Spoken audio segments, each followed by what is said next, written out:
Well, the Ranger is pulling the flatbed because we have massive problems.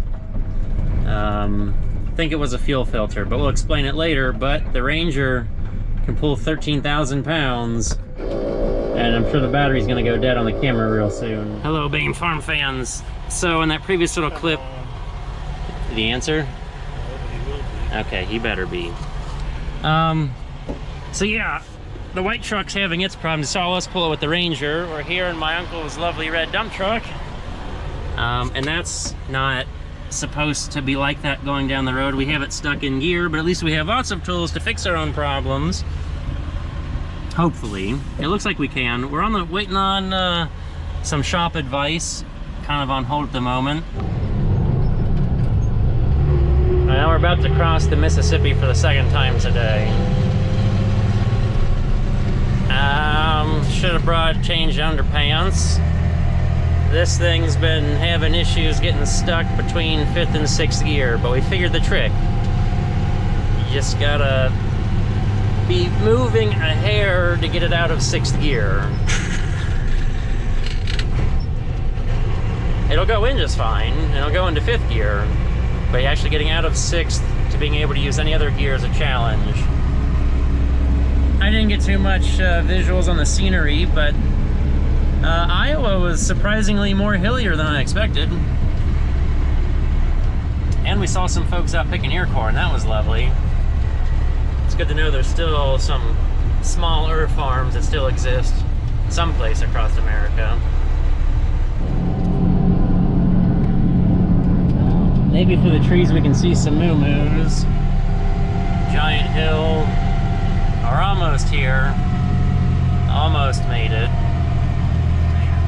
This is like being in eastern Ohio, except there may be a few less trees, but it rolls like it. Almost farming mountains out here.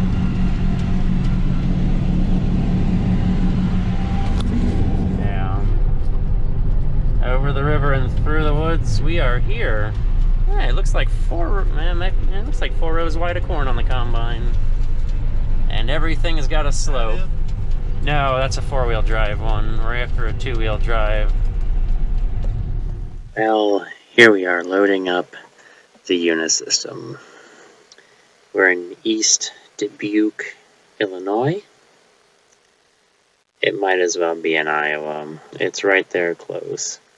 And it's getting dark. It was a long day getting here.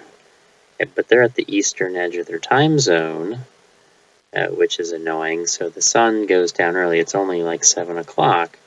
And at home, we'd had light until like 7:30 at this time back at the beginning of October. And here it's dark. Flashlights, and yes, the skid steer is pushing the UniSystem on. This is a 703, and we will learn more about it later in the video. It doesn't run, but we will get it running just fine. Oh, wish there was more light for this wild party. And this was a wild adventure. There will be a video about the white flatbed later and explaining its little side problems.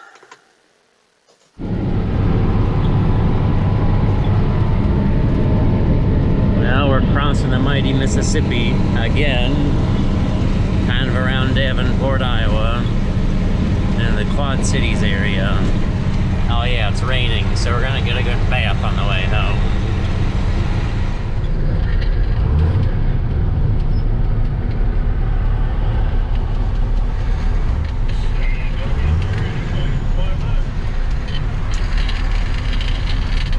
It's not a 4-speed now, is it? Well, we did have a 5-speed. The 6th gear was giving us fits. Oh, there we go. We found it. We're just enjoying some traffic around Indianapolis right now. Made it across Illinois without too many problems, I guess. So then we now have a 5-speed instead of a 6. Talking with some truck experts, we found out that, well, Spicer transmissions in these trucks have issues. And we have a Spicer transmission. So instead of being able to when we get out of the stop and go, anybody we may have passed will go whizzing by, because we are limited to 50 miles an hour, but we're still moving. Like, it got bad. 6th gear got really loud. Sounded like, I don't know, somebody was constantly grinding gears and not using the clutch. And then finally it just popped out of gear and we can't find 6th gear again. But 5th gear is good. And we thought that was the one giving us problems, because yesterday it was getting stuck between 5th and 6th gear and wouldn't go anywhere else for us. Couldn't even get over to the lower gears. It was stuck between 5 and 6. Now we just got fuel again. This 50-mile-an-hour business without being able to use 6th gear is a mild pain in the fuel tank. But we're rolling. And we haven't seen this in the daylight yet. So while we're waiting on things here at our fuel pit stop, guess we'll look at it. We're gonna need some air and some tires, but it's here, it's on. It's been sitting in the barn. We'll view it more when we get home. And well, here it is. This is the picker, and someone's gonna wonder, where's the head for it?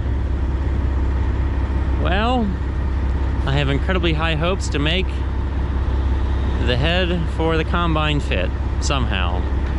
No point in having 2 corn heads. And that way, if I ever change row spacing, I'll be doing work on one head,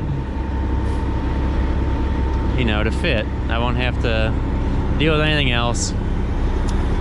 Yep. 5th gear has been quiet. 6th gear made horrendous noise, like I said before. And we're rolling out. Pilot is excessively busy right now, and their diesel price is ridiculous. Ohio has better fuel prices. Iowa has better fuel prices. Indiana and Illinois hate drivers. That's all I gotta say. It was 50 cents cheap, more than 50 cents cheaper to get fuel in Iowa, and much more than 50 cents cheaper in Ohio.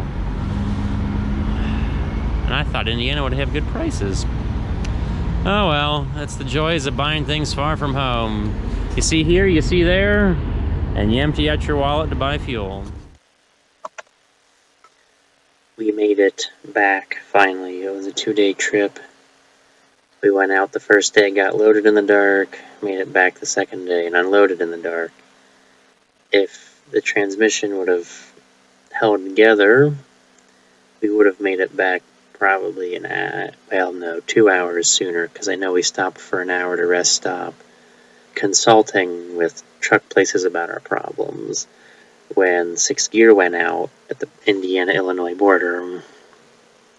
So that was 50 miles an hour to get across Indiana. That was slow. We made it. It took a long time, but we got there. And we're home, and yet again using a skid steer to pull this thing off. We'll see you running soon. So we'll catch you guys later with more fun farming action.